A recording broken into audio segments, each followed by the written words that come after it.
We want to drill deeper to see what was happening last week. Of course, different bites from different leaders, just to set the tone and as a segue to our discussion here with our panelists this morning. Let's take a listen. Look at those amendments which are now before Parliament.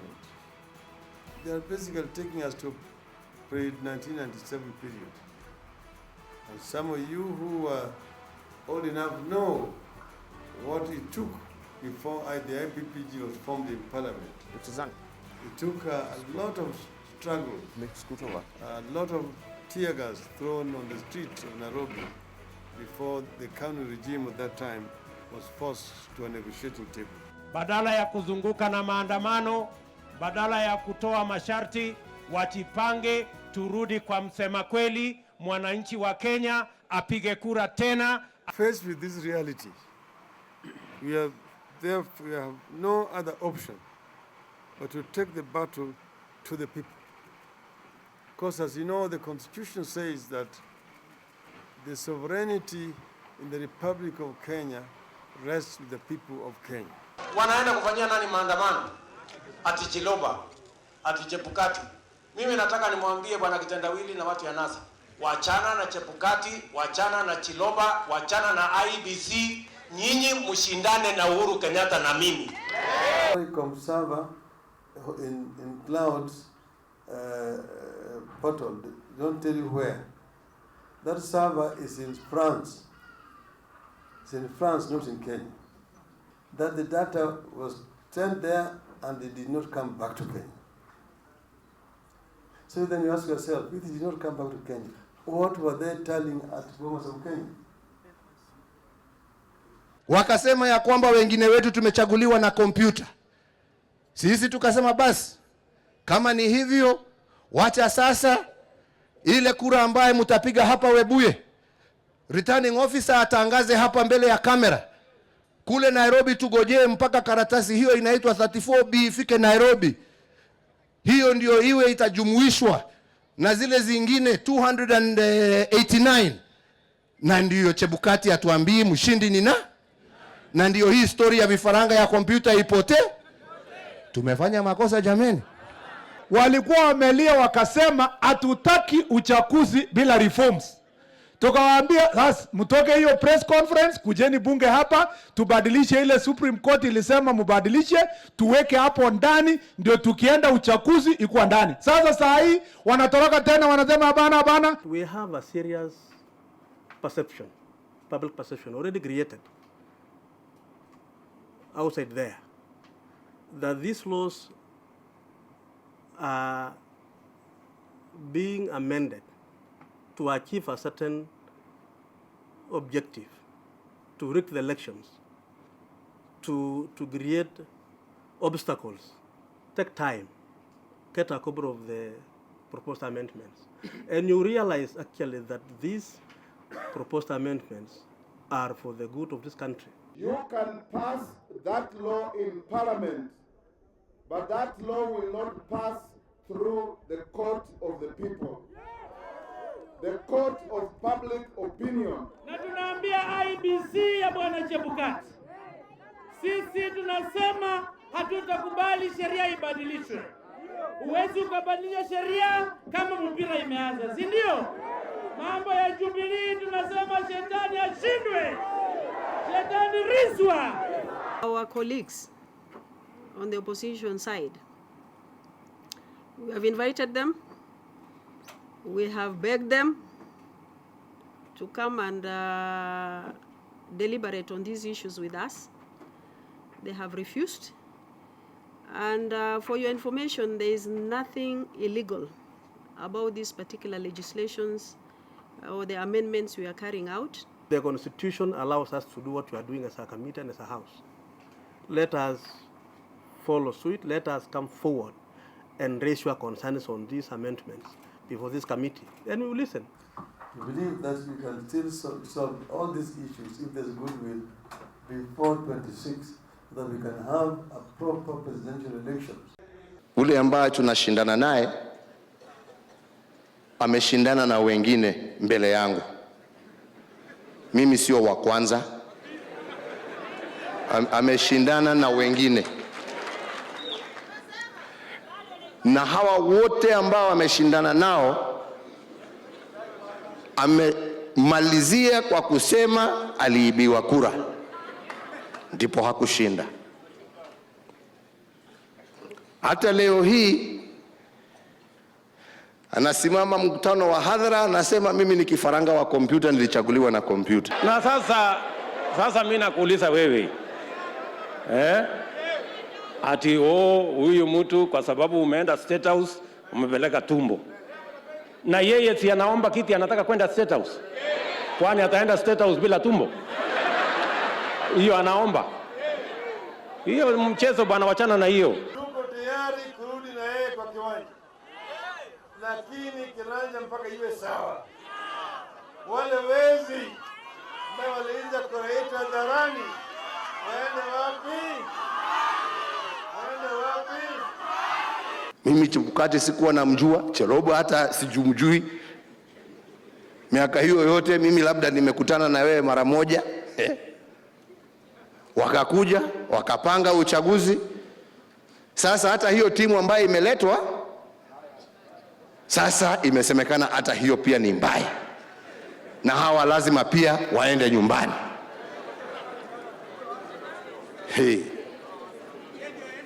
Sasa jameni, makaratasi lazima ichapishwe na mtu fulani, na yeye ndio atatuambia ni nani. Computer system lazima ibadilishwe, iletwe ingine, na yeye ndio atatuambia ni nani. Sasa mimi namuuliza, jameni, ndugu yangu, wewe unatafuta kazi ya urais wa jamhuri au unatafuta kazi ya Chebukati ya kuwa chairman wa commission? Kutoka kwa ile mji ya Jericho tutaenda mpaka mji wa Jerusalem. Wapende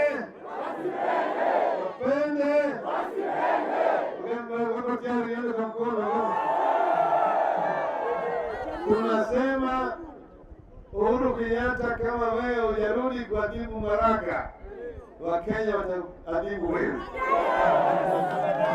Wakupeleka wewe nyumbani. Wangapi wanakiani kupeleka Uhuru nyumbani? Tarehe 26 tukiingia kura, kama uwanja itakuwa sawa, Uhuru wewe na Ruto tutaonana mundu kumundu, na nyumbani mutaenda, na rais wa Wakenya atakuwa ni Raila Amolo. Kila Mkenya na ulimwengu unajua waliiba kura za Raila. Sasa sisi tunataka IBC isafishwe. Mutatuunga mkono, tutatembea pamoja. Mimi nawauliza mjitokeze kwa wingi tarehe 26. Vile tulipata kura kutoka kwenu, iongezeke safari hii. Right, and that's also sets or acts as a segue to a discussion this morning with our panelists. We are joined this morning by Dr. Agnes Zani, who is a senator.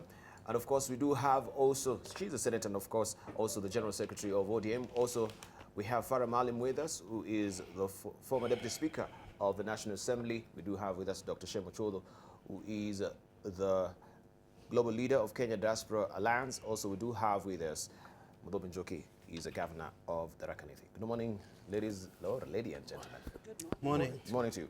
Let's just begin with what we've heard from, of course, the leaders who were speaking, of course, on various rallies that they held last week. First of all, but we need to also pick up on what Senator Fatuma Dulu was saying, that you were a no-show for that particular committee. Why were you a no-show for that particular committee? The issues of committee started right from the onset of that. First of all, even the whole idea of the way Parliament was constituted, yes, in terms of clarity of whether even the people who, and the leadership, especially at the presidential level, not having been satisfactorily completed.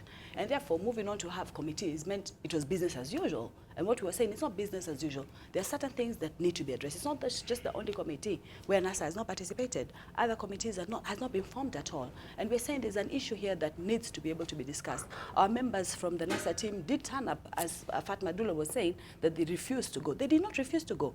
They went there in good faith to discuss, only to find that Jubilee had already tabled this bill in National Assembly. It was already been discussed. How do you meet to negotiate about an issue? And already there's a bill in place that is removing all the provisions that were there to make sure that there's a free and fair election.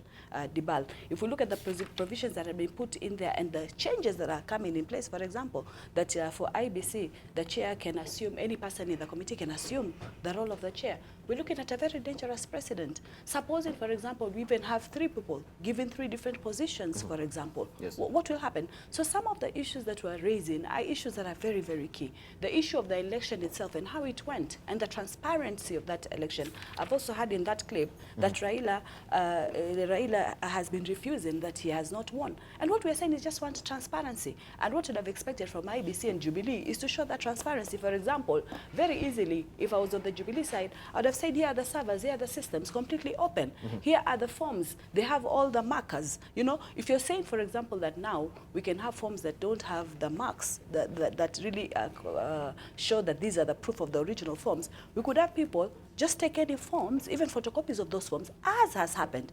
We have a constitutional ruling, a judge ruling, saying very, very clear that the election, as was conducted, had lots of irregularities. So therefore, we're talking from a specific basis. I think this culture of moving on to say, we won. And that's why we wanted this time to make sure that everything is very, very transparent, everything is very, very level-headed. And Dibal and members, you will remember that these changes actually started with Kriegler. After the elections, when he actually went to specific issues that were seen to be critical in ensuring those issues are not don't go upside down again. And that issue really starts from the polling station in the 34As, which are very, very critical. The 34As need to be scanned. These forms are not scanned. Almost over 10,000 forms only had text messages without the scanned form. So I don't know how somebody then has the validity to say, you know, the argument of who won, who didn't won should not be there at all in an election that is free, fair, and transparent. That issue does not come up at all in the first place. So I think as a result of those issues that was already in play and the feeling that really certain things have not been justified, let us address these issues first was the pretext. Because what is happening is that we are finding a system where we're saying, let's discuss, but on the other hand, people are moving on and through another system, trying as much as possible to bring legislation that is going to take us backwards. So that is the basis of what has happened. All right, let's see from Dr. Shemocholo.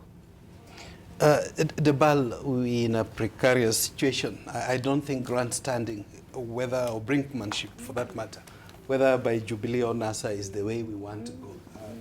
It's time for us to come together and reason as a country, and the clock is fast ticking. We don't have a lot of time. Personally, I think in this regard, neither Jubilee nor NASA is innocent on this matter. For me, the starting point would have been the Supreme Court ruling. I took time to go through the entire judgment, actually even the resentments by the 2 honorable justices. My premise is that there are 10 key issues that the Supreme Court did say needed to be looked at, and all of them, except 3, actually are technology related. And I'm a bit surprised, Debal, that if the talks that I hear, technology comes in as a by the way, and yet as per the Supreme Court ruling, that's where the crust of the matter was. And one area where I wouldn't agree with the Jubilee is in terms of clawing back their attempts to move towards closer to technology.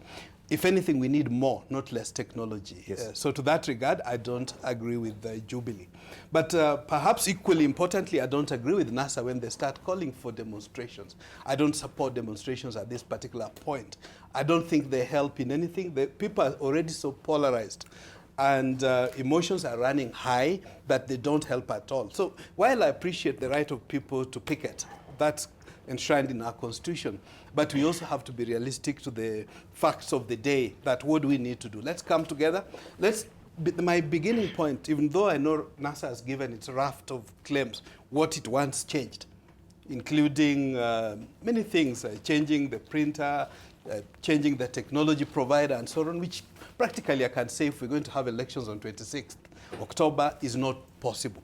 As a matter of fact, one of the issues I had when we had the elections in August was there wasn't sufficient time to prepare and test and validate the technology. So even as it were, and short of changing the date, and the last thing I want to see talked about is changing of the date. I would rather we have the elections on 26th so that we avoid the constitutional crisis that would be staring us on the face. Because with this polarized situation, if we go beyond 26, only God can tell what will happen to this country. So in a nutshell, Debal, for me, those 10 points, key points that the Supreme Court did highlight in annulling the presidential elections, 7 of them technology related, 3 non-technology related. When there is time, I'm more than happy to run through them. I think that should be the focus. What do we do to improve on those areas? Mm-hmm. What do we do to improve on those areas? Let's hear from Farah. Good morning. Thank you. Dibal, we have a serious problem here. We don't have a problem in reality.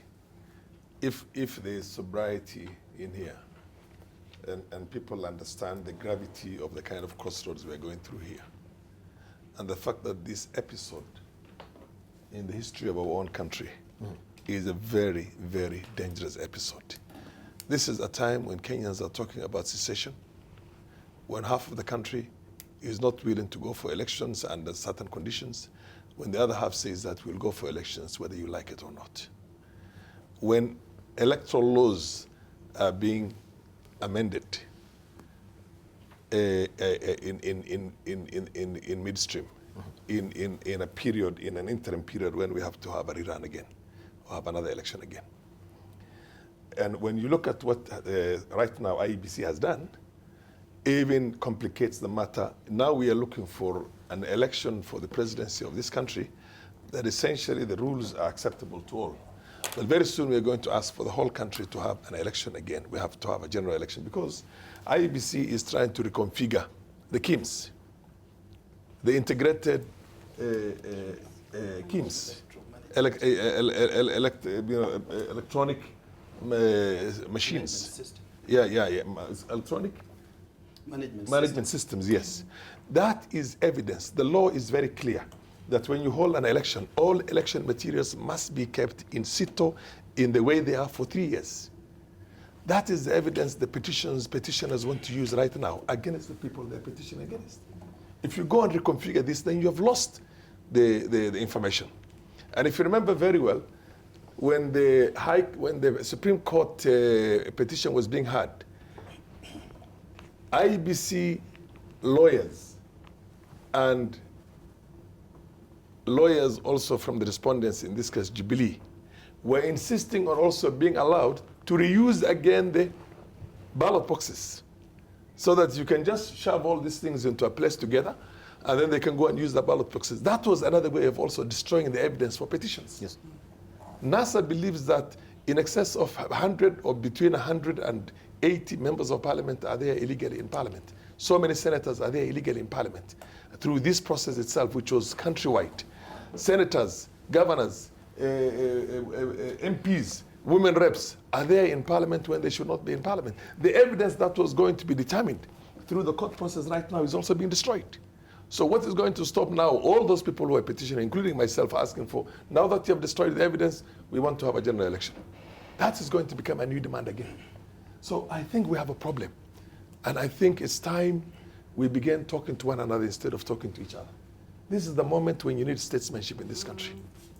Right. If we don't get that statesmanship in this country, then I come from a constituency which has harbored 500,000, 600,000 refugees from Somalia, a country that got it wrong only for a matter of weeks and never got it right for the next 25 years or 30 years, which is homogeneous, by the way. Only one ethnic community, the same language, the same faith, the same looks. Thank you. Now, when you have a country of 42 different nations going through what Somalia went through, God forbid, I don't think we'll have a country again. And people are already talking about secession. I don't think so. What my advice to all of them, my direction to all of them, is that the people at the top leadership of the two coalitions need to come together and say, hey, let us pull back. What do we do now to get it right? Thank you.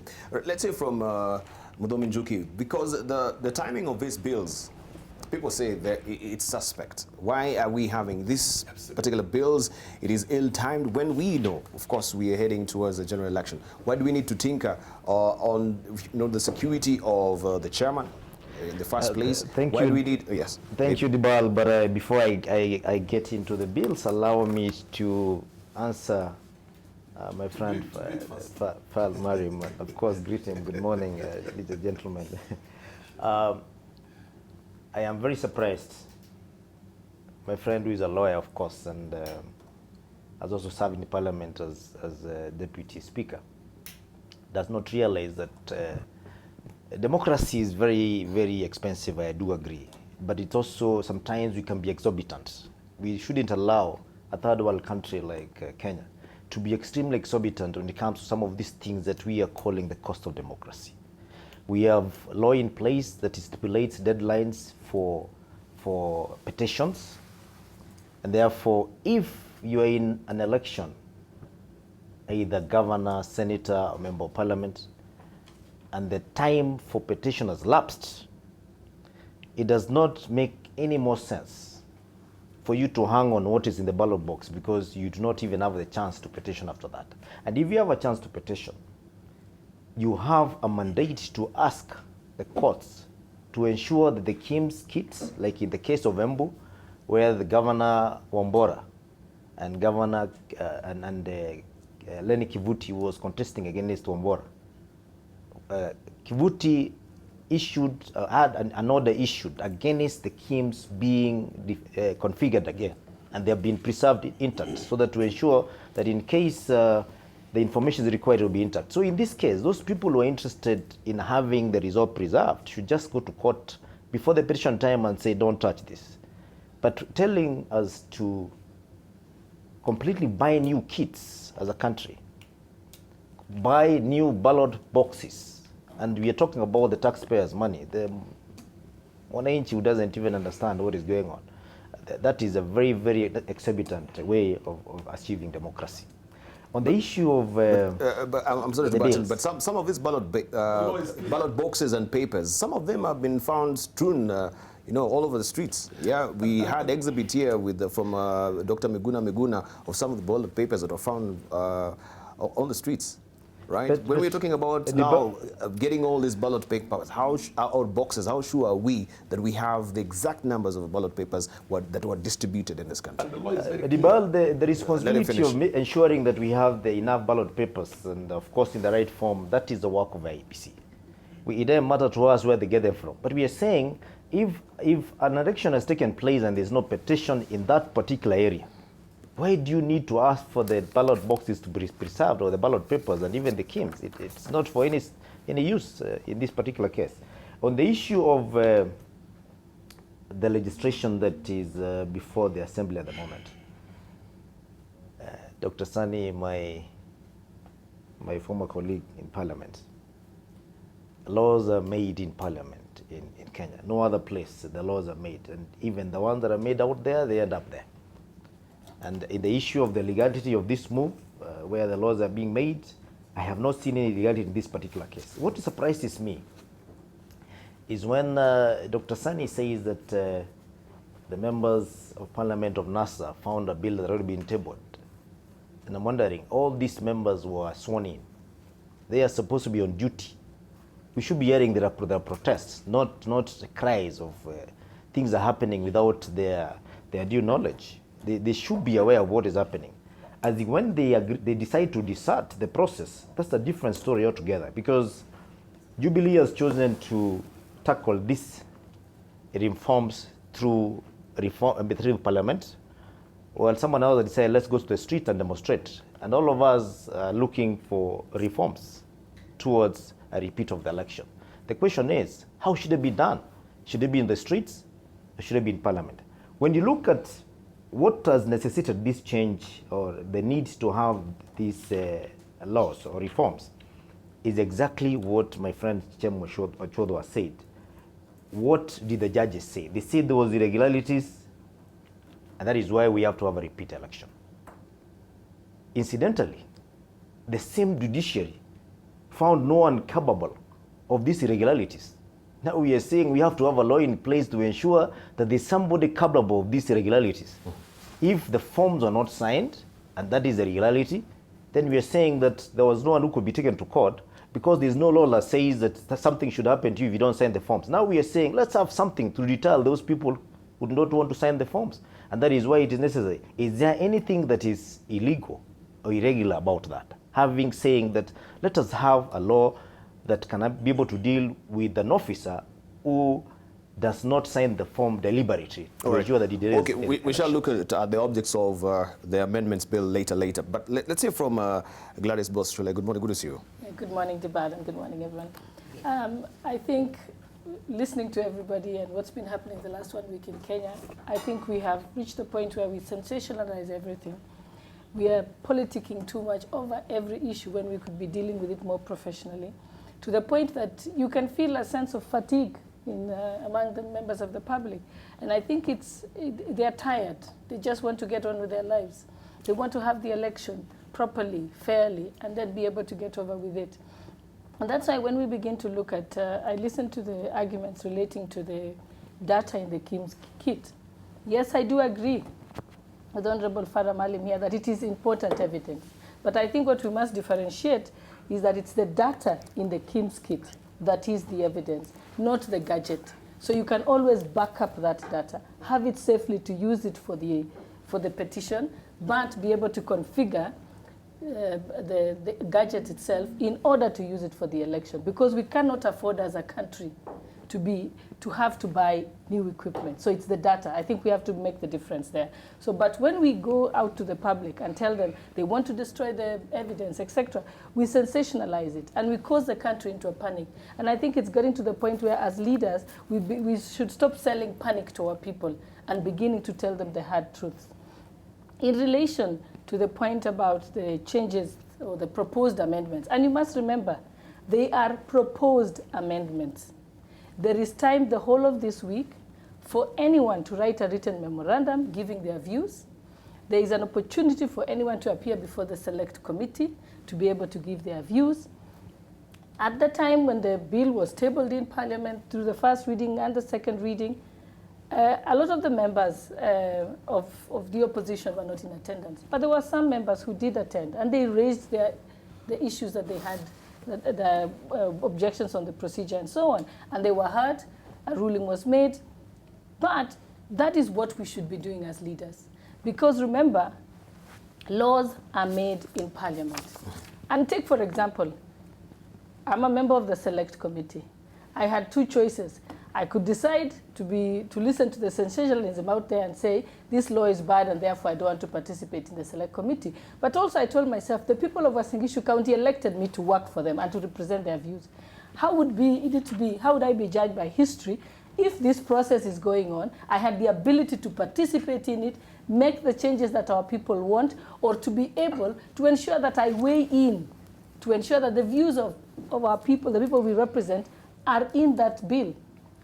Then that would be a very wrong stand to take. So as a leader, you cannot abscond and say, I don't like it and I'm not going to participate in it. In fact, because you are representative of the people, you must participate, weigh in their views on that, so that you can at least be able to tell them, I did represent you. I may not have had my way, but I did represent you. And I think that is what the position I'd be persuading all the members. Thank you. And I think, Honorable Malim, I'm inviting you to come and give your views about the proposed laws. You can come and even raise fresh amendments yourself and say, I would like more of these amendments to be done. Right, I'd like to see Honorable Zani doing the same thing. And if we do that, that way we'll be doing justice to our people, as opposed to talking about it in a public rally, because no law will be changed in the public rally. Anything you say in the public rally is not going to be put in as part of the committee report. Thank you. That way you have the power to make the changes. And I think that is where we should be trying to get to. I just want to get, Gladys, you're also a lawyer. There has already been an engagement. We are going, it's like a match. It's a match that basically has got to have another 30 minutes. You can't change the rules of the match unless there's a concurrence from both sides. That to the committee. Hang on a minute. unless there's a consensus. This is a matter that basically is going to determine who among these two blocks is going to provide the next president for this country. And we have two presidential candidates. Now, if one of them directs his own troops and tells them, go and change the law, and the other one says that you're changing this law because you want to have an undue advantage, tell me where the fairness or the rules of natural justice Let's leave it applied in this case. Let me add on to that. And I just finished. And then for him, you can't break one law to conform to another law. The law is very clear. The law says that election materials have got to be preserved in situ, in the place where they are, for 3 years.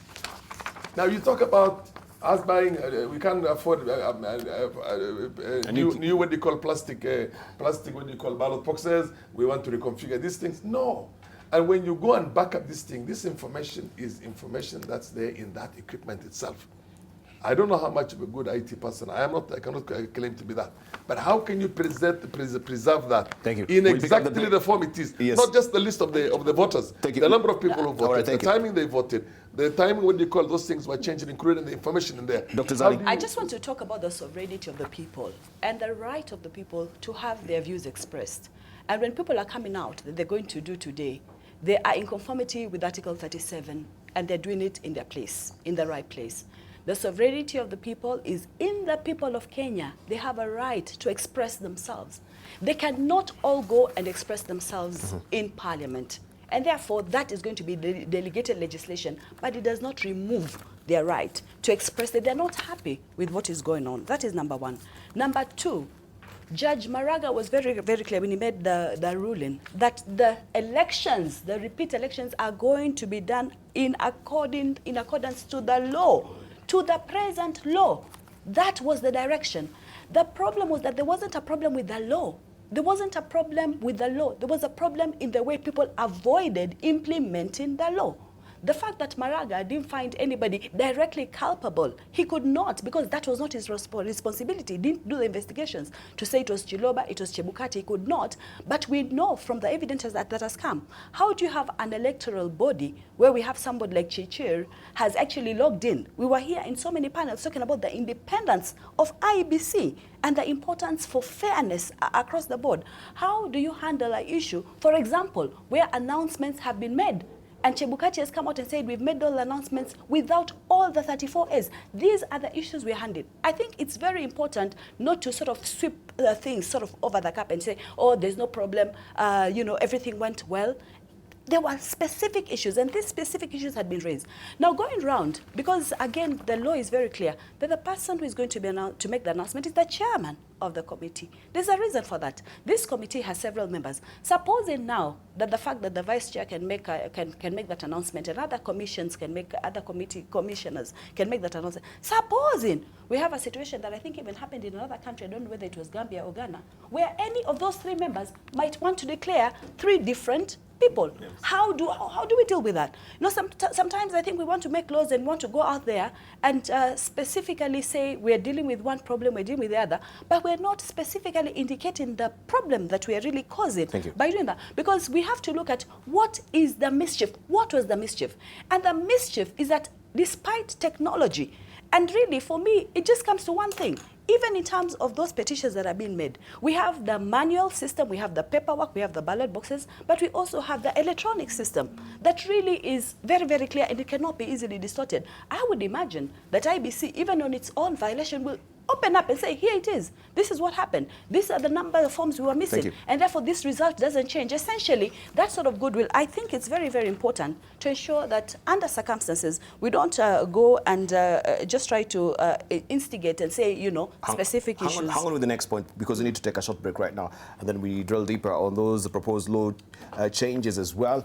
Did it really come from the left side for NASA when it came to this particular amendment bills that Jubilee is fronting right now? Because they say they didn't expect this, and of course this is a game, of course the rules being changed mid the game. So we want to drill deeper into that as well, and a raft of other issues on the other side of a break. Don't go away, much more coming up on the other side of a break.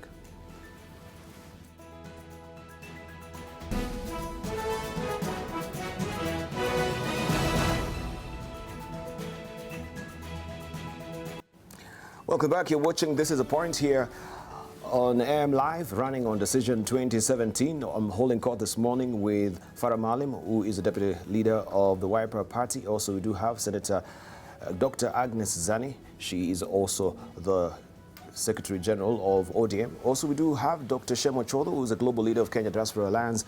Mulo Minjuki, who is the governor of Tharaka Nithi, and Gladys Boss Chole. She is the women rep Western Gishu County. Before we took a short break, of course, we were to circle back with Dr. Zani. She hadn't actually finished her point, and I hope you've not lost your track of thought. No, I haven't. Thank you. And I just wanted to go back to what my colleague, the governor, was talking about. That yes, we have legislation, but we also have good faith during legislation. So if, for example, there's a process of negotiation that has been put into place, yes, we know that finally we'll go to Parliament. But usually, some sort of consensus can be discussed even outside Parliament, like we did by the time we got the select committee that went and made these amendments. A lot of work happened outside Parliament itself to gain some sort of consensus, so that one part is not really just pushing the other just to get these laws into place. And then about the culpability, and that no individual was pinpointed to at the IBC, that the problems were institutional. It's a question of going back, really. And Chebukati said it very clearly, that there's no need for a new law. What we need to go back is just go back to that law and do exactly what that law asked us to do. Thank you. That law should have allowed us to pull out all the 34As and send them as images, as was meant to happen. Then we wouldn't have had the situation that we're in.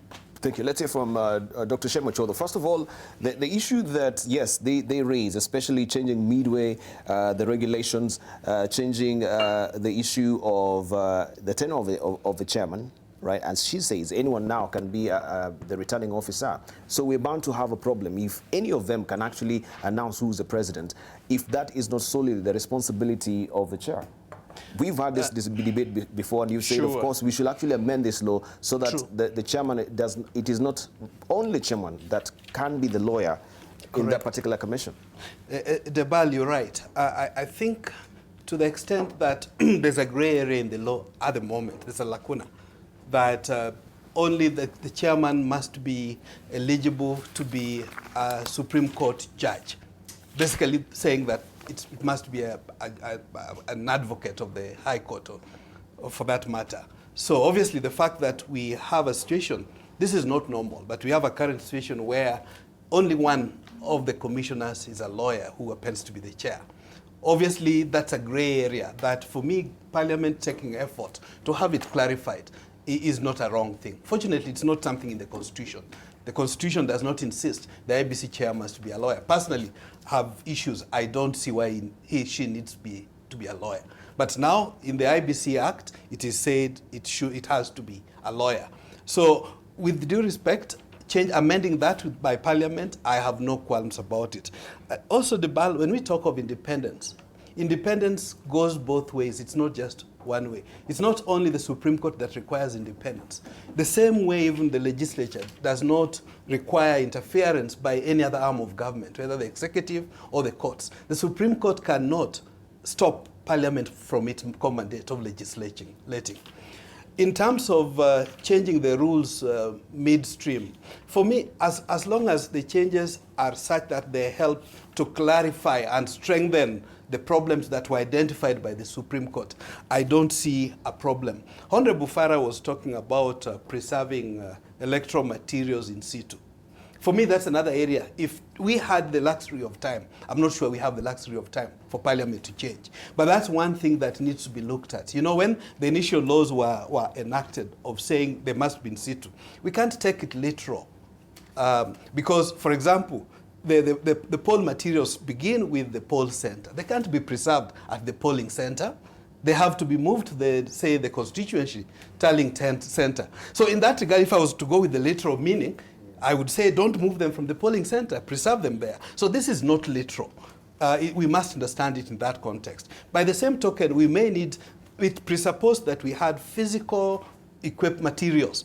How about if we have digital material? As Mheshimiwa Soleil was saying, obviously when it's digital, what you are concerned about is the data. Of course, there could be also other aspects that you may want to preserve, but it's a bit more sophisticated than a case where you are talking about a physical document rather than a digital document. So those are areas that maybe going forward we need to refine. But in this particular instance, for me, the focus needs to be, what are the key issues that the Supreme Court said need to be amended? You know, when Jubilee starts saying we want so-and-so the chairman or whoever else to be removed, and NASA says we want the CEO and whoever else to be removed.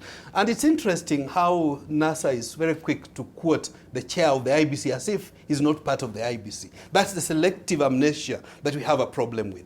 That we need, if there is a problem, the Supreme Court said the problem was done by IBC.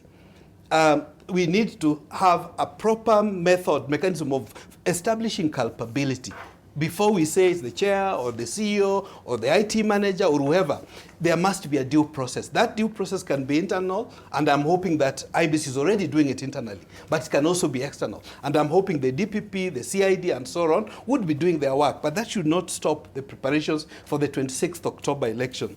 In that regard, within the October 26th election, for me, the technology issues that need to be sorted out are what we need to look at. For example, one of them, if I mention one of the seven, is the aspect of what's the complementary mechanism if we are not able to transmit. We do know that if we are in areas where there's no G3, G4, and the scanned documents cannot be quickly transmitted, the IBC acquired satellite phones, which would be used. But secondly, they also said presiding officers were told, if you don't have a network, move to a place where there's network or go to the constituency center. Those, for me, are the things we need to make sure we implement. Governor Muthoni Njuki, you haven't actually answered my question on the suspect of this particular, or maybe the ill timing of this particular amendment bills that is coming to the fore. I asked you that. Did you answer that? Do you think this is a providential time to particularly affront these particular bills, when we have very few days to the presidential election?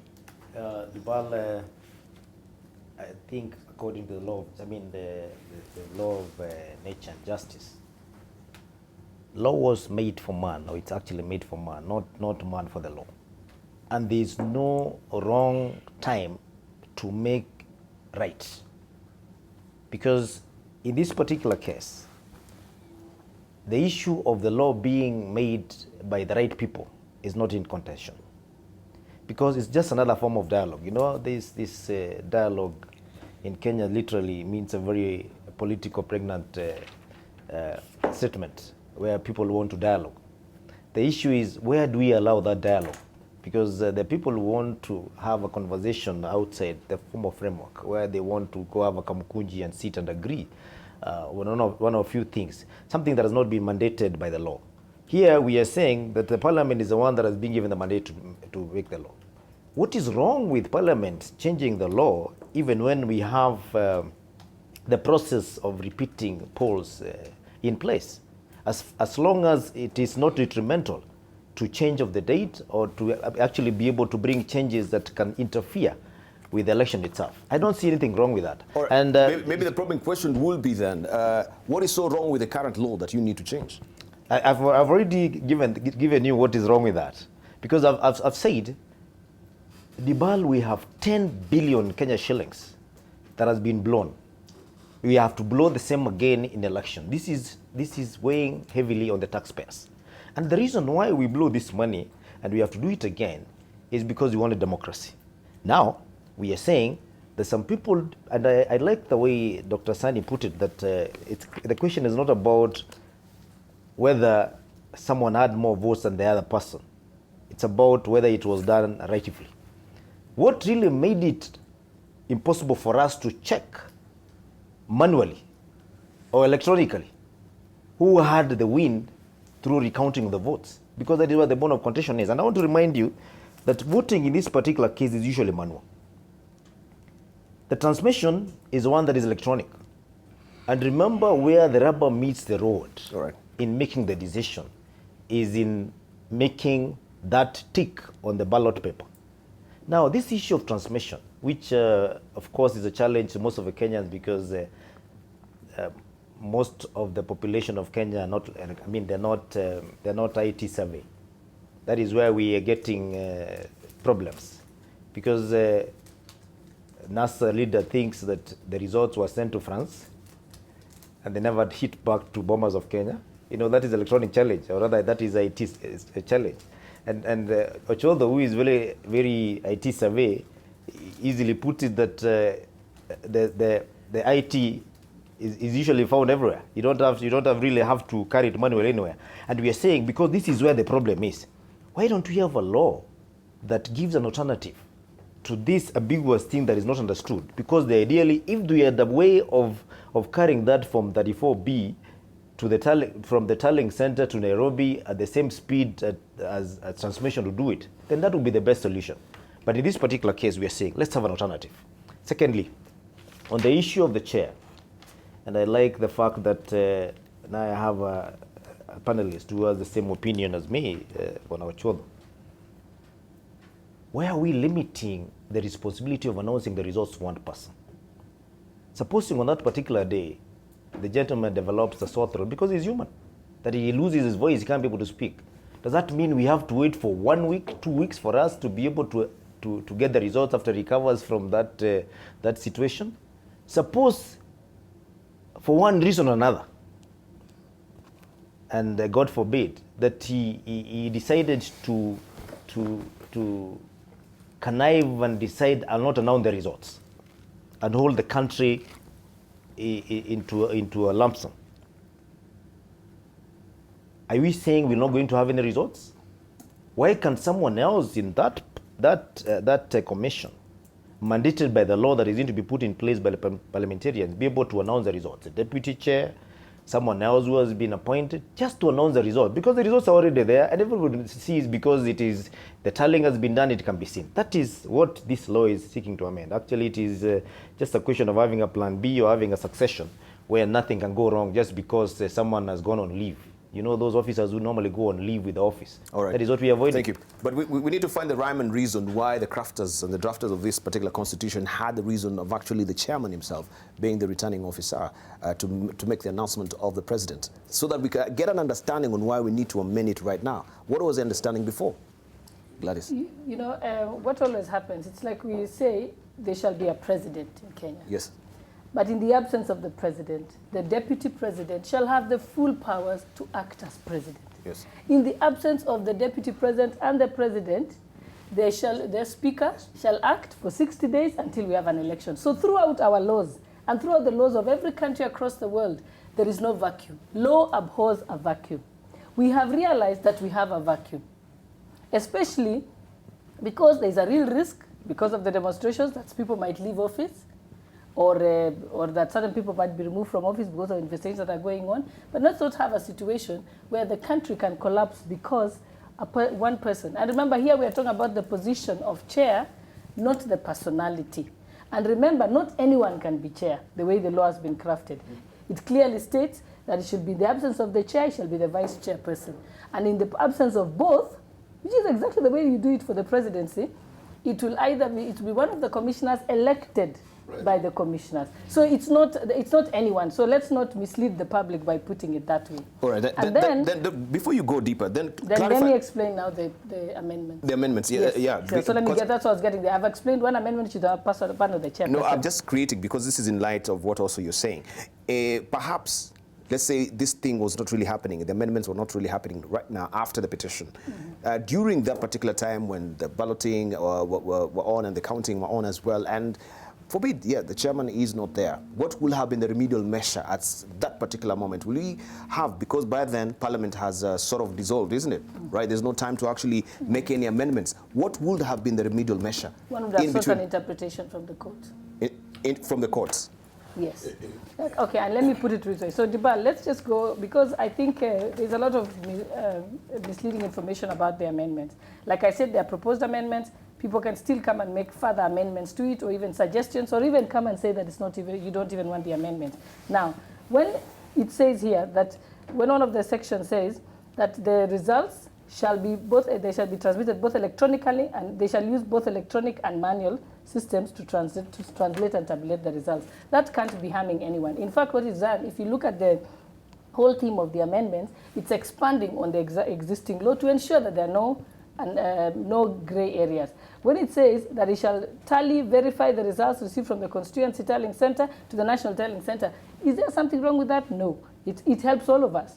If you look at the part where it says that it shall publish the polling results on an online portal maintained by the Commission.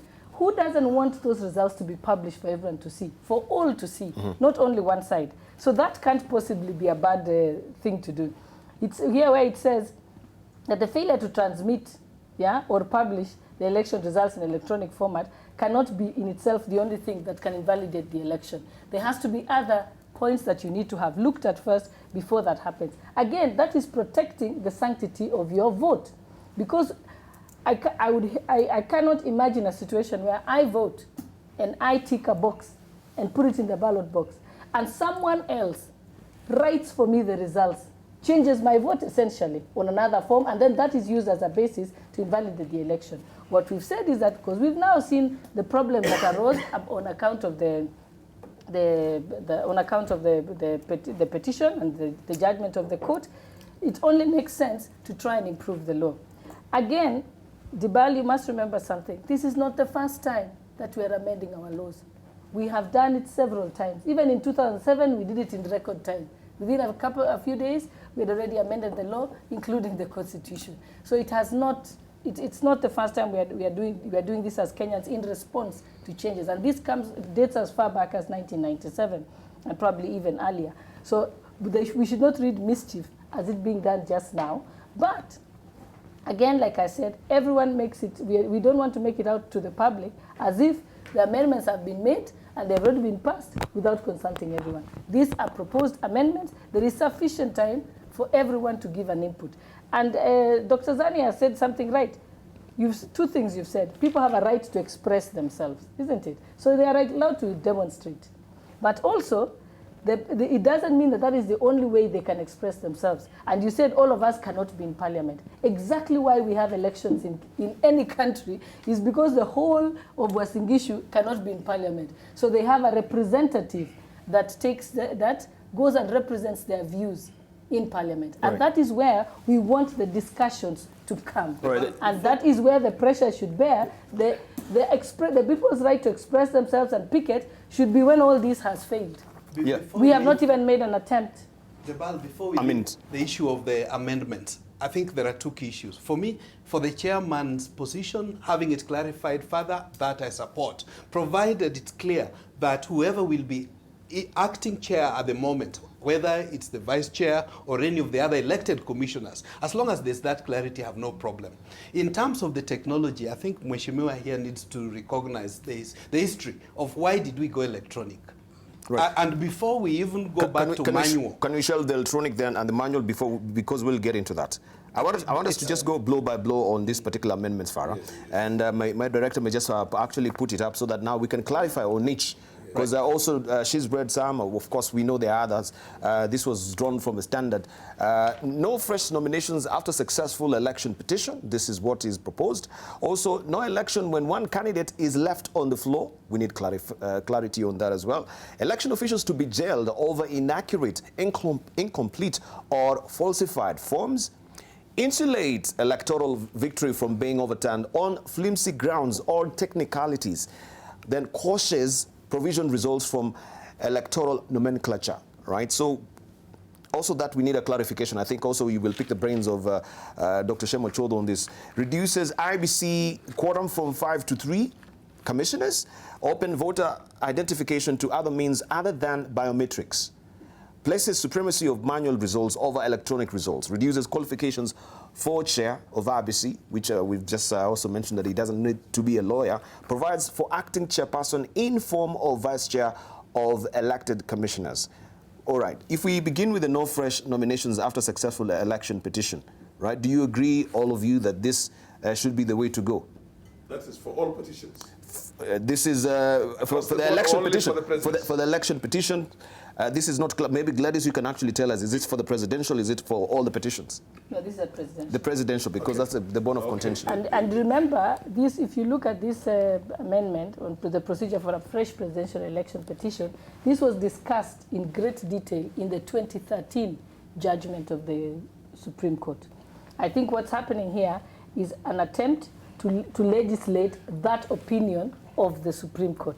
But again, And so it sets out the procedure. And if you looked at the judgment of the Supreme Court in 2013, I think paragraphs 290 up to 295 there was a great discussion about it, and it actually touches on all this. So this is informed by ensuring that, because we'd fall back on that decision of the Supreme Court, that opinion of the Supreme Court as the law, but you may as well legislate it. So again, this was, if there was an issue about it, we have raised it then. So it was put there. Right. Wasn't there ambiguity when it was on the presidential petition of 2013? And that's why they extended the interpretation, and it is this interpretation that is now being legislated. Let me now explain to you this debate. There's a difference between a failure to reach the threshold for one to be announced as a president. Let's assume there's so many candidates for the presidency and nobody gets the 50+1 votes. And then there's a rerun. In that rerun, it's supposed to be between the two top contenders for that.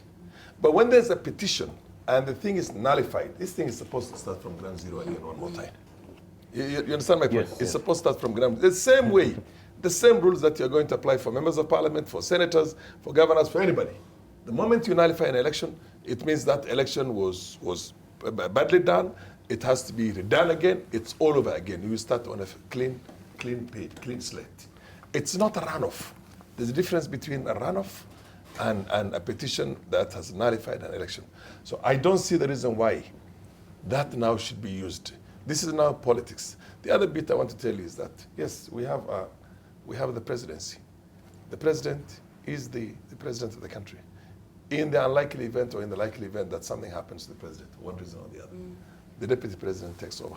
That deputy president is supposed to have the same qualification as the president. That's why they run as their running mates. The same goes also for a governor and his deputy.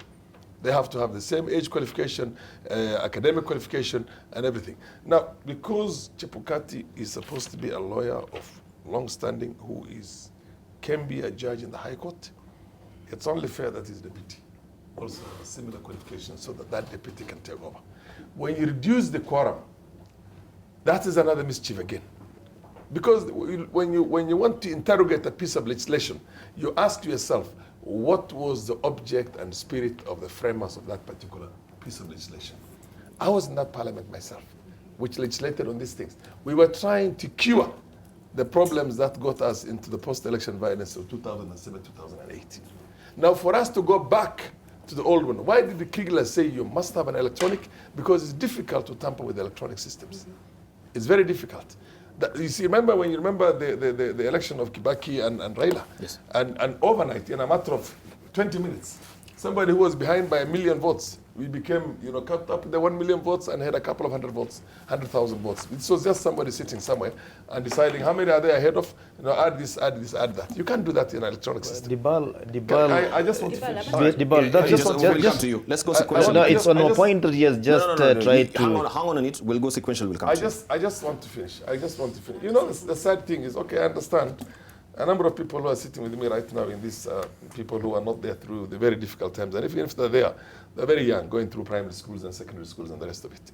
And you forget the problems that you suffered, that you cried about yesterday when the shoe was on somebody else's leg, foot. Thank you. The moment it's on your foot today, you think like you will never be able to take off that shoe. You see what I mean? So those people who think like Jubilee right now, they are in the system, just look at, when you want to look at the law, look at that law in the hands of your worst enemy, if that law can be favorable to you. Thank you. That's the adage. Yeah, I just wanted to say that the fact that, just to respond to what Honorable Sholoya said, the fact that Wananchi have delegated their powers of sovereignty to the members of parliament doesn't mean that they cannot express themselves.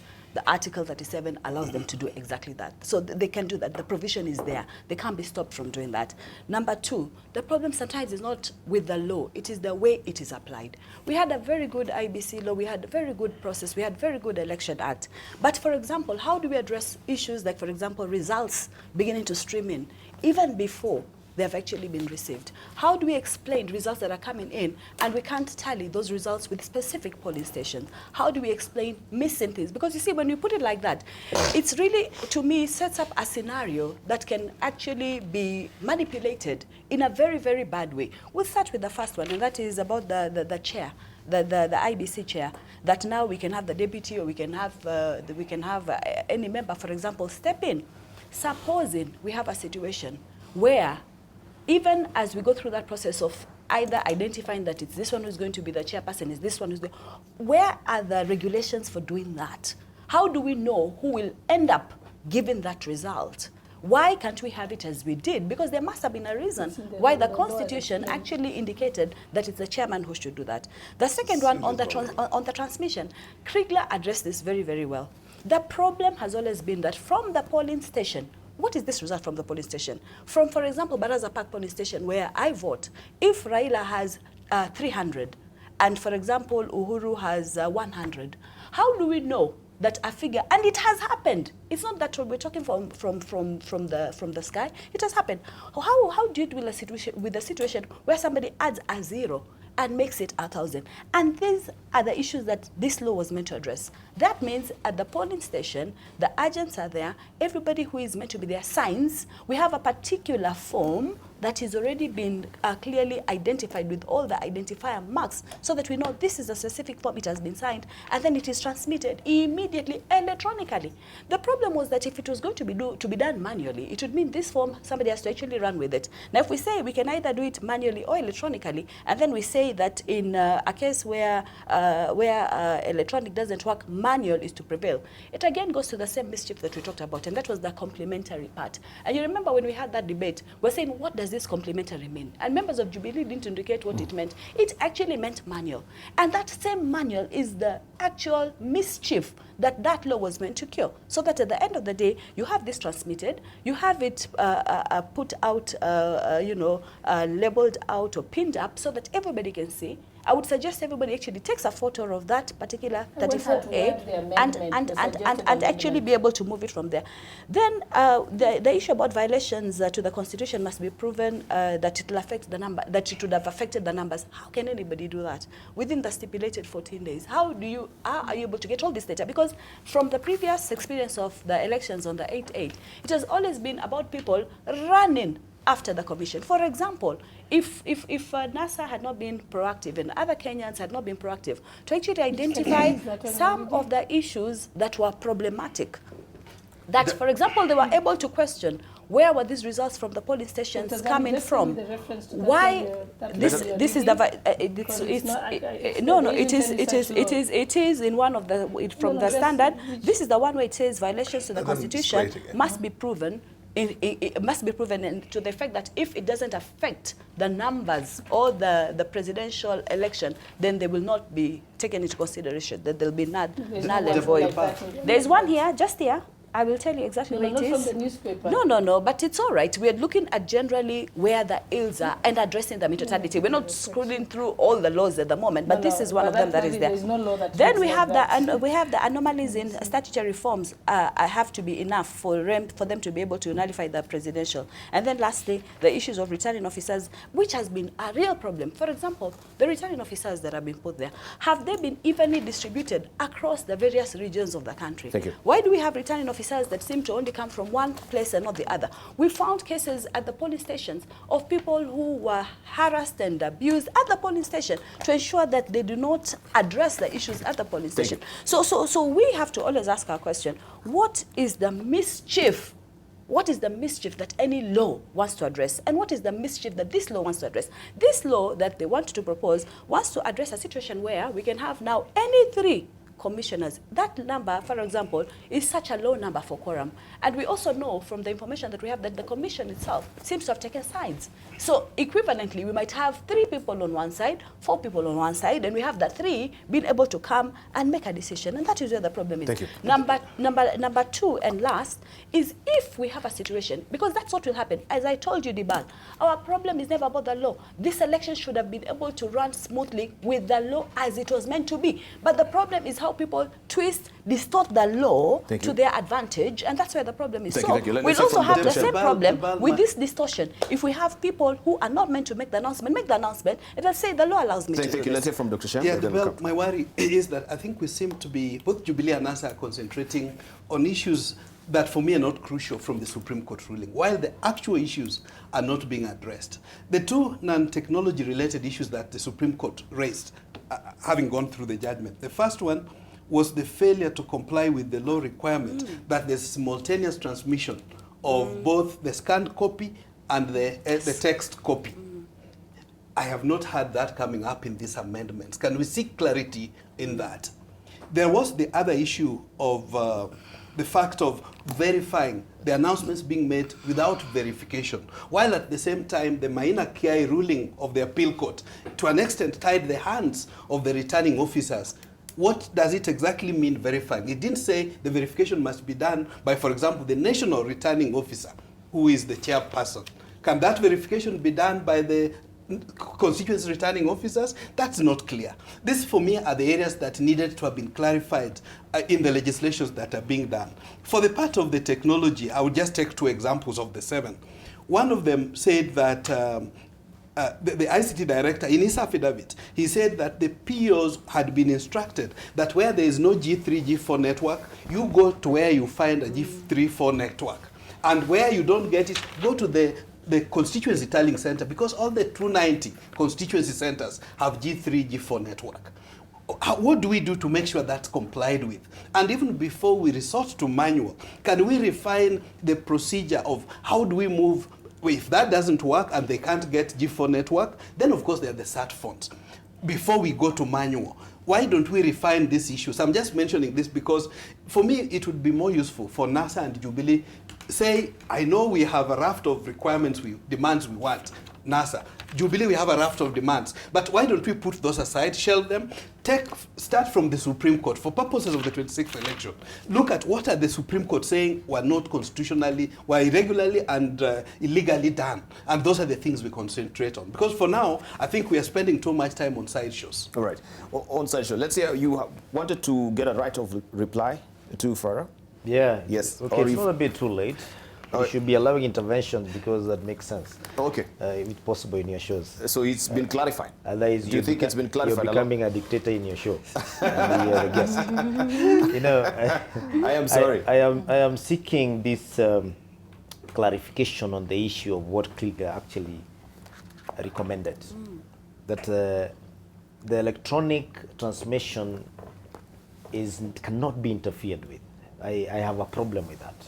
Because the reason why we know this problem is because there seems to be Kenyans who believe that electronic transmission was interfered with. That is why we have these issues about the servers being away in this country, from this country. That is why we have issues of people who try to illegally log into the system and interfere with that.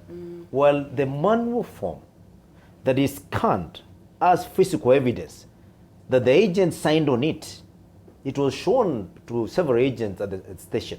And then the scanned copy has the original, which actually was left behind. So what is supposed to be more authentic? What comes electronically or what is physically available to be seen as the actual results that were declared at the polling station? That is where the bone of contention is. Because I'm taking that from Farah Marim, who is from NASA Coalition, as a double speak. That you try to tweak it to favor you when it is appropriate. Because when the amendments say that let us have both manual and electronic, and if they do not converge, then the manual takes precedence, because that is what can actually be able to be authenticated without being subjected to any form of technology, just physical. On the issue of the transmission of the text and the scanned copy, I am not trying to interpret what the Supreme Court judges came up with, but it is common sense. An SMS is a very small volume in terms of data. Sure. It can actually be transmitted within milliseconds. While a scanned copy is a photo, which has got a lot of volume in terms of what they call bytes in electronic. If you transmit them together, one can get there within a few minutes, the other one can get there after maybe even 30 minutes. So there should be another system of ensuring that these two can be concurred without having to compare the rate of transmission. And that is why the manual ones comes in, and it makes a lot of sense. If anybody has a problem with that, then they're not interested in having free, fair, and of course accountable elections in this particular case. I think Dr. Chwada did raise something, that are we looking at some of the issues raised by the Supreme Court? I think we've had IEBC in one of their reports explaining that exact problem that was raised by the Supreme Court, that the text was sent without the image. Sure. And what was agreed is that this time, the reason why they are reconfiguring the gadgets in the first place is to ensure that they are able to send both the text and the image. But we still have a problem. There will be 11,000 polling stations where they'll not be able to do that, but will have to move to their tallying centers, their constituency tallying centers, in order to send it. And that is why it is very important for the amendment to allow that because in those 11, because as we go to the election now, they'll be able to transmit everywhere except in 11,000. We don't want a situation again where the elections will be nullified because there was no transmission from the 11 at the appropriate time, or if it fails later, we don't know. So that is why we said no system is being shelved. Both systems remain. And remember, those systems have always existed. Every time at the end of voting, the results are counted and then announced in front of everybody. After they are announced, they'll have been announced having been transferred into the form. And that form, there is in triplicate, several copies, in carbonated copies, and each is given to the agents of each of the candidates. So what happens is everyone is walking out there. It's not only the returning officer that has one copy, goes into the ballot box and is sealed inside the ballot box. The returning officer remains with one set. The candidates' agents remain with another set. So those are backups. Why have we always done that historically? Even when we moved to electronic, we didn't shelve that. That remains. And then the image is transmitted electronically, so it goes ahead. What it does, it keeps all of us safe. So having both the manual and electronic keeps us safe, because should somebody, again, remember, during the court case, the Maina Kiai case, that is where the decision was made that the electronically transmitted result is final and cannot be altered whatsoever, even if there is an error on it. Really, that's what happened. Later, there was the allegation that the system was hacked, that transmission. Don't you then think this amendment will help? Because should we find that the system, the transmission has been hacked, we are able to go to your agent and say, what is the form that you have as the agent? Then you can be able to go to court and say, this is what was signed at the polling station and my agent has. This is what was transmitted. And this is what people had, the announcement. People even have video clips of the actual announcement by so there are many systems that we can. So if we all sit and work together and say, let's make sure we all deploy our agents, that we make sure that our agents are properly trained and are vigilant. And even to the extent that, yes, we know all of us were in elections. During nominations, we tell our agents, take a picture with your phone of the result form. So I think if each of us did that, we can all guard each other so that there will be no suspicion. And I think it is something we can work together. And this time it's easy. We just have two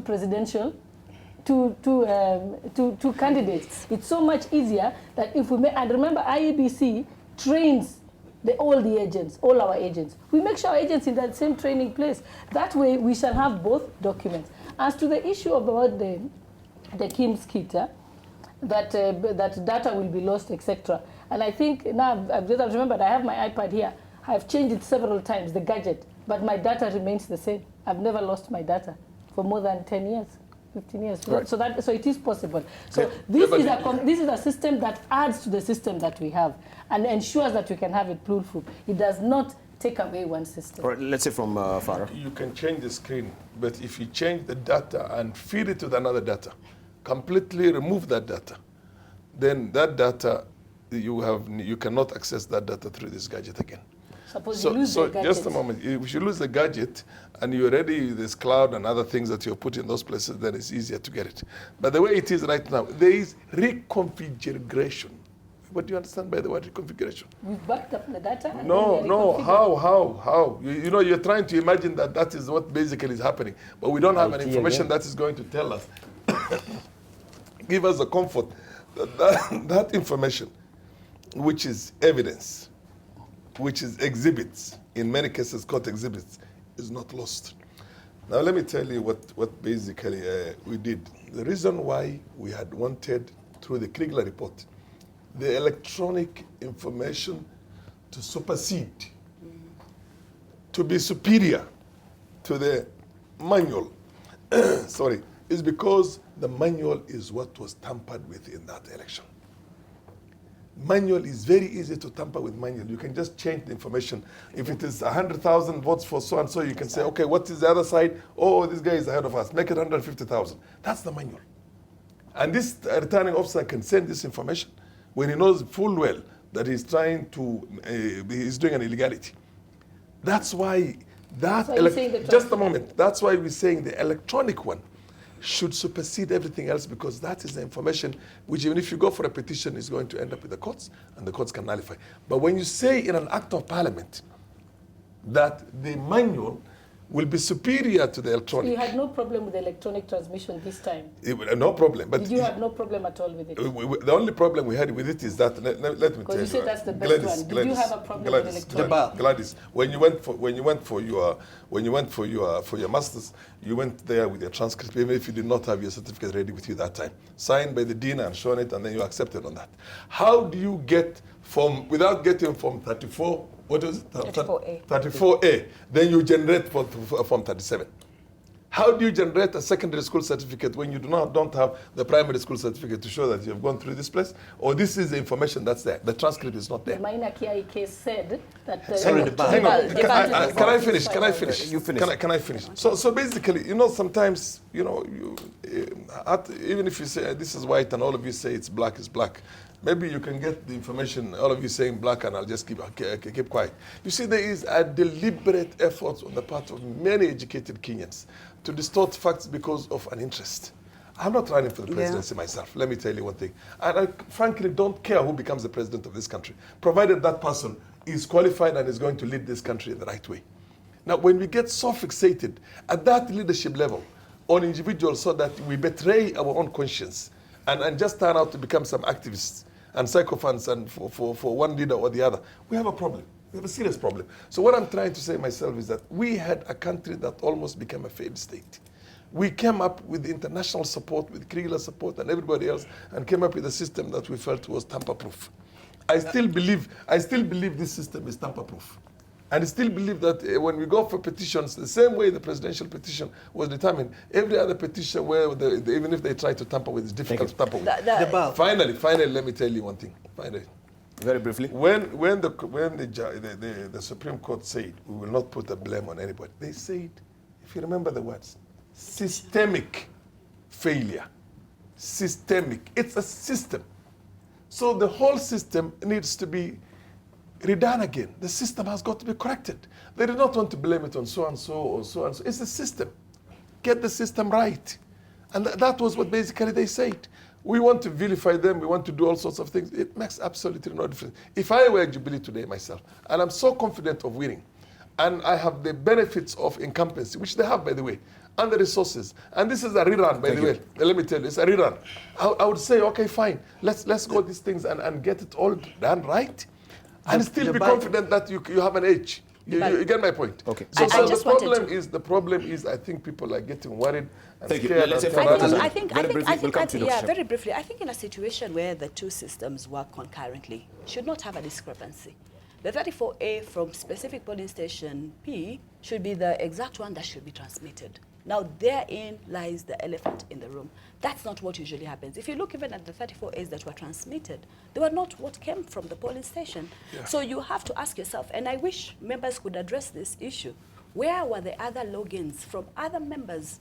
Over 9,000 logins from members who are not IBC. Why can't we have answers to those questions? Because when we go and amend a law, because we're trying to create a situation while we can't address what happened, because what we should have done, the problem was not with the law. So really go and see this law should have worked this way. It did not work this way. Why didn't it work this way? Why we should be able to go back and trace 34A came from polling station P. What was reported at polling station P? is this what we have that has been transmitted? The truth was that that was not the case. And if we have, for example, the information about logins for logins from other members who are not members of IBC, so no matter how much you talk about an electronic system, or no matter how much you talk about technology, technology is handled by people. So there has to be that goodwill, and then there has to be that transparency. So we need to get from here, for example, the panel will be very helpful if we they began to explain to us, so there were so many logins that were not from members of IBC, they came from such and such a person. The reason was 1, 2, 3. Then we'd be making progress. Right, I'll be happy. Yeah. Dr. Shem. Debala, I really wish these are the issues that NASA, for example, would have been raising. You know, instead of talking about those other issues, Chiloba must go and so on and so forth. For me, this should be the crust of the matters. And the issue, and Mheshimiwa Farah is right perhaps to an extent, the aspect of systemic failure, in addition to, of course, the systematic failures. I think process flow, that's an area I think some of us have been talking about, but is not being attended to, because can we agree on the process flow? For example, in terms of, for me, I don't think, and I think we are misinterpreting Kriegler's ruling. If my recollection is correct, Kriegler didn't say that the electronic takes precedence over the hard copy, the manual one. I don't think that's what he said. What precisely why they were advocating for? Why normally people go for electronic? One is because of efficiency and speed. And I'm not aware of any instances where you can say that an original hard copy is lower in ranking than the electronic version. So but of course, as Mheshimiwa Daktari here is saying, in a case where there's good faith, both the electronic and the hard copy should never be different. But more importantly, the focus in terms of the process flow, it leads me also to two major things that the Supreme Court talked about. One, the aspect of 11,000 polling centers. For me, I don't agree that there are 11,000 polling centers which don't have G4 or G3. It may be possible, but why don't we reinstate the technical committee to look into this so that we convince ourselves that yes, indeed, there are 11,000 polling centers. But there was an information there from IBC that they alluded to, yes. Right. 11,000 polling centers that didn't have those facilities. They said, but nobody queried it. This was not... no, the question will be, since now it was made, because this was actually, the announcement was made before even the general election itself. So between that time and now, what remedial measures have come to bear to actually rectify this? In fact, should not even be a topic this is why, in my view, Parliament should have assisted. You remember the appeal court did declare the technical committee unconstitutional. This is where Parliament should have assisted to reinstate that technical committee, which has got Jubilee technical expert and NASA technical expert. You would be helping solve a problem. Now you've given a proposed amendment. Sure. Yes, because before we come to you, maybe to get a clarification, because we have the issue, if my director may just put up this, the questioning of the provisional results from the electoral nomenclature. Right. I think we're talking about semantics because the devil is in the details as well, and this has been a big issue as well. Could you maybe make it very limpid for our viewers and for us this morning? Sure. Provisional results from the electoral nomenclature, then in substitute of what? Thank you, Debal. I'm glad this point is being raised. It just goes to underscore the point I'm trying to make, that as of now, particularly for us on the panel, we do not know the architecture of the KM system. Even when we start saying that you change data, you reconfigure, and so on and so forth, it's only the technical committee would know the architecture. For example, how do we know whether the configuration between the web server, the server that has got the results, the transmission system? For now, I really don't know how are they connected. Because if they were all interconnected, then the same data, in fact, IBC has got even what they call the API, which normally the media houses tap from and the political parties get their results from. To what extent they are connected with the KM system, I would be lying. I don't know. But the people who would know would be those on the technical committee. And I think the Ministry of ICT was trying to introduce an amendment to the cybersecurity laws, which would say that there is the infrastructure which needs to be declared as critical infrastructure, where you would have a procedure of how do people access it. Thank you. These are the amendments, but in my view, Parliament should be making, because if we have that technical committee, people who are sworn, including NASA experts and Jubilee experts, thank you, they would help us to make sure that this is all sorted out. Right, fine. We have 5 minutes to go, and I want to give each and everyone 1 minute. Moving forward, today also I know NASA will be demonstrating. But let's hear from the Honorable Governor Mudomi Njuki, first of all, you had a point to raise on this before I ask you a question? You had a Go point. ahead, I'll take both. Yes. First of all, the issue of a benevolent dictator, because that has come also from the vice chair of the Jubilee Party.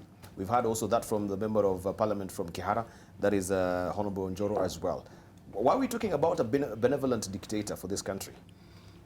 And of course, now, in light of all this that we're seeing, people can actually, gauge together benevolent dictator and these particular laws that are coming at this particular time. And what is the dark underbelly to this? Well, before I come to the dictator, allow me to say that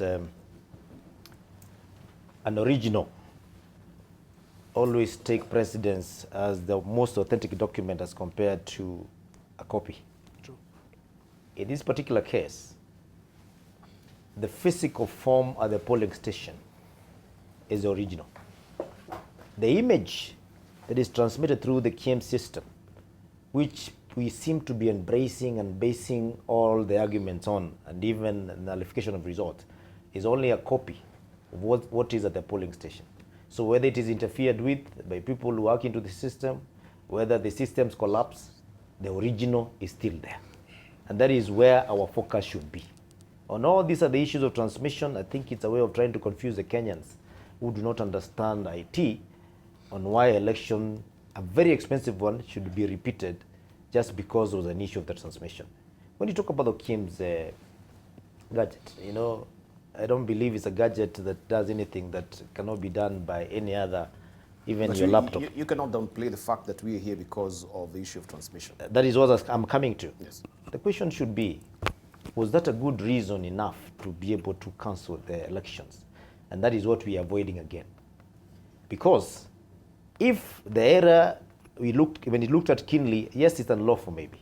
But was it to an extent of, can it be able to change the results? Thank you. And that's why we should be focusing again. Is it errors? Can it be able to change the results in this particular case? If it can't be able to change the results, whether it was an error or not, it should be ignored. Because why? Because of the cost implications in terms of how much it costs to repeat the election, the emotions, the economic impact it has on the country. And lastly, on the same issue now before of the dictator, I want to tie it. Your 1 minute is done. You should have actually done that now with the 1 minute.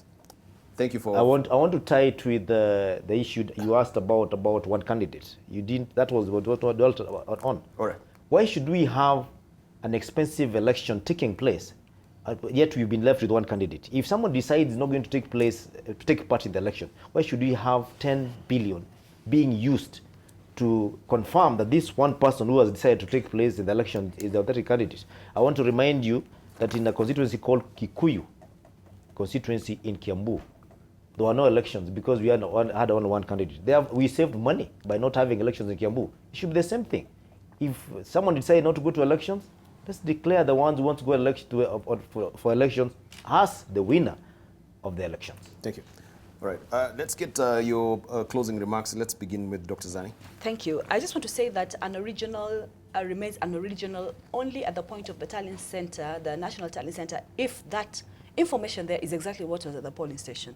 We cannot talk about an original document, and we saw very clearly that you could have figures changed in that original document and pretend we don't know that that has happened, and it can happen, and then we still stick onto the original. So if we have an original, and that original has been tampered with, then it ceases to be an original. Because the original is what has left the polling station with those figures exactly as they ought to be. Then quickly, as I wrap up, we had incidences that are very, very important and key that we need to talk about. For example, some of the totals in the polling stations, there was a reason why we had 700. We have numbers in some polling stations that went beyond that. We had the issues of extra polling stations.